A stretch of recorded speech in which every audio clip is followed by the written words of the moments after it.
भारतीय न्यूज़, सीधा, सटीक और निष्पक्ष। आदाब सलाम, मैं हूं चांद हसन और आप देख रहे हैं भारतीय न्यूज़। फटाफट नज़र डालते हैं आज की मुख्य खबरों पे। शुरू करते हैं राष्ट्रीय खबरों से।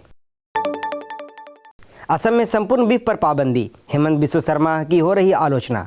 इस सप्ताह की शुरुआत में असम में रेस्तरां और सामुदायिक समारोहों सहित सार्वजनिक जगहों पर बीफ खाने पर पाबंदी लगा दी गई है। आलोचकों ने इस कदम को अल्पसंख्यक विरोधी करार दिया है और इसके पीछे असम में हेमंत बिस्व शर्मा के नेतृत्व वाली बीजेपी सरकार का मकसद संप्रदायों के बीच ध्रुवीकरण बताया है। भारत में मुसलमानों की सबसे अधिक आबादी कश्मीर के बाद पूर्वोत्तर राज्यों में है। विपक्षी से राज्य के अगले विधानसभा चुनाव से जोड़कर भी देख रहा है और जानकार इस कदम को असम की ग्रामीण अर्थव्यवस्था के लिए नुकसान वाला कदम बता रहे हैं। तीसरी बार देवेंद्र फडणवीस बने महाराष्ट्र के मुख्यमंत्री, एकनाथ शिंदे और अजित पवार बने डिप्टी सीएम। बीजेपी नेता देवेंद्र फडणवीस ने गुरुवार को तीसरी बार महाराष्ट्र के मुख्यमंत्री के रूप में शपथ ली। उनके शपथ ग्रहण समारोह में राजनीतिक हस्तियों के अलावा सिनेमा जगत के सितारे और बड़े कारोबारी मौजूद रहे। एनसीपी अजित पवार गुट के अजित पवार छठी बार उप मुख्यमंत्री बने तो निवर्तमान मुख्यमंत्री और शिवसेना एकनाथ शिंदे गुट के एकनाथ शिंदे पहली बार उप मुख्यमंत्री बने। महाराष्ट्र विधानसभा चुनाव के नतीजे 23 नवंबर को ही आ गए थे, लेकिन अपने दम पर 132 सीटें जीतने वाली भारतीय जनता पार्टी को अपना मुख्यमंत्री बनाने में 12 दिन और लग गए। 10 दिनों तक चली रस्साकशी में एकनाथ शिंदे के मुख्यमंत्री बने रहने के लिए हर दांव चला जरूर, लेकिन बीजेपी ने साफ कर दिया था कि इस बार मुख्यमंत्री तो उसका ही बनेगा। शायद यही वजह है कि शपथ ग्रहण हो जाने के कुछ घंटे पहले तक एकनाथ शिंदे ने यह स्पष्ट नहीं किया था कि वो स्वयं उप मुख्यमंत्री पद की शपथ लेंगे या नहीं। अब आपको लेकर चलते हैं अंतर्राष्ट्रीय खबरों की ओर। सीरिया के दक्षिण हिस्से में इस्लामी विद्रोहियों ने डेरा इलाके पर किया कब्जा। राजधानी दमिश्क की तरफ बढ़ रहे विद्रोही। डेरा वही इलाका है जहां से साल 2011 में राष्ट्रपति बशर अल असद के खिलाफ विद्रोह की शुरुआत हुई थी। विद्रोही तीसरे सबसे बड़े शहर होम्स के भी नज़दीक पहुंच गए हैं और उन्होंने सेना से पाला बदलने की अपील की है। वहीं दूसरी तरफ कुर्द लड़ाके भी आगे बढ़ रहे हैं और सीरिया के पूर्वी रेगिस्तान पर उन्होंने कब्जा कर लिया है। इस बीच भारतीय विदेश मंत्रालय ने सीरिया में स्थिति को देखते हुए ट्रैवल एडवाइजरी जारी की है। अमेरिका, रूस, तुर्की, जॉर्डन समेत कई और मुल्कों ने भी स्थिति को लेकर चिंता जताई है और कहा है कि वो सीरिया में हो रही हलचल पर नज़र बनाए हुए हैं। यूनिसेफ 2025 में दक्षिण एशिया में 4.7 करोड़ बच्चों को होगी मानवीय सहायता की ज़रूरत। यूनिसेफ की प्रेस विज्ञप्ति में कहा गया है कि मानवीय सहायता अपील के जरिए मिलने वाली धनराशि से बच्चों और उनके परिवारों की स्वास्थ्य, पोषण, शिक्षा, संरक्षण, पानी और स्वच्छता की ज़रूरतों की पूर्ति सुनिश्चित करने की कोशिश की जाएगी।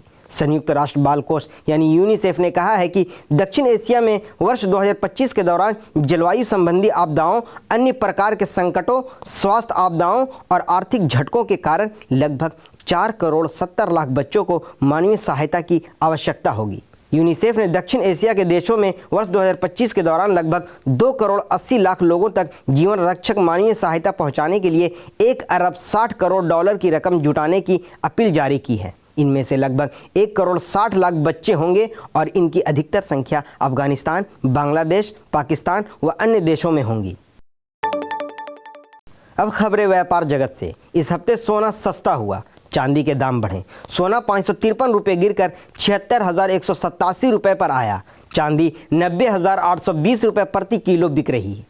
इस हफ्ते सोने के दामों में गिरावट देखने को मिली है। India Boolean and jewellers association यानी ABJA के वेबसाइट के अनुसार पिछले शनिवार यानी 29 नवंबर को सोना 76,740 रुपये पर था, जो अब यानी 7 दिसंबर को 76,187 रुपये प्रति 10 ग्राम पर आ गया है। यानी इस हफ्ते इसकी कीमत 553 रुपये कम हुई है।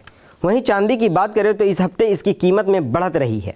ये पिछले शनिवार को ये 89,383 रुपये पर थी, जो अब 90,820 रुपये प्रति किलोग्राम पर आ गई है। इस तरह इस हफ्ते इसकी कीमत 1,437 रुपये बढ़ी है। वहीं 23 अक्टूबर को चांदी ने 99,151 रुपये और 30 अक्टूबर को सोने ने 79,681 रुपये का ऑल टाइम हाई बनाया था। 2025 में भारत सबसे अच्छा प्रदर्शन वाले बाजारों में शुमार होंगे। मॉर्गन स्टैनली का अनुमान सेंसेक्स एक साल में 28% बढ़कर 1 लाख पार कर सकता है।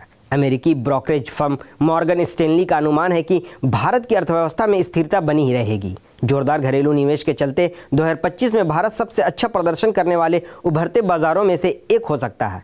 बाजार का मौजूदा रुझान बने रहने पर एक साल में सेंसेक्स 1,05,000 तक का स्तर छू सकता है। यह मौजूदा स्तर से 28.5% तेजी दर्शाता है। सेंसेक्स यह लेवल उस स्थिति में हासिल करेगा जब कच्चे तेल के दाम लगातार $70 प्रति बैरल से नीचे रहे। इसके चलते महंगाई में कमी आएगी और आरबीआई ब्याज दरों में उम्मीदों से ज़्यादा कटौती करेगा।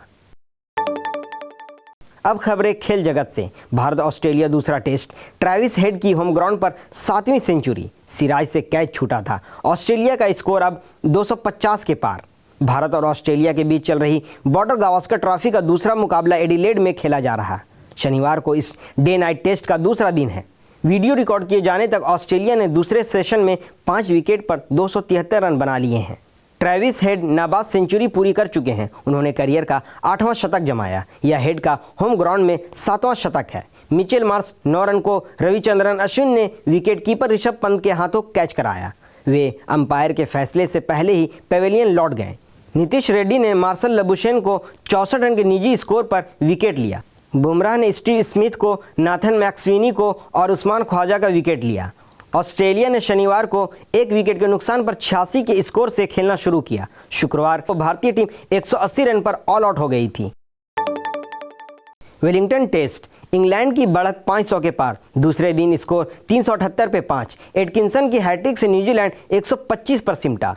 वीडियो रिकॉर्ड किए जाने तक इंग्लैंड ने वेलिंगटन में खेले जा रहे दूसरे टेस्ट में दूसरे दिन का खेल समाप्त होने तक 5 विकेट के नुकसान पर 378 रन बना लिए हैं। इसके साथ ही इंग्लैंड ने 533 रन की बढ़त ले ली है। जो रूट 73 रन और बेन स्टोक्स 35 रन बनाकर नाबाद हैं। इससे पहले न्यूजीलैंड 125 रन पर ऑल आउट हो गई थी। इंग्लैंड के लिए पहली पारी में गस एटिंगसन और ब्राइडन केस ने 4-4 विकेट लिए। फिलहाल के लिए बस इतना ही और अन्य सभी बड़ी खबरों के लिए देखते रहिए भारती न्यूज़ और भारती न्यूज़ को लाइक, शेयर, सब्सक्राइब करना ना भूलें। धन्यवाद।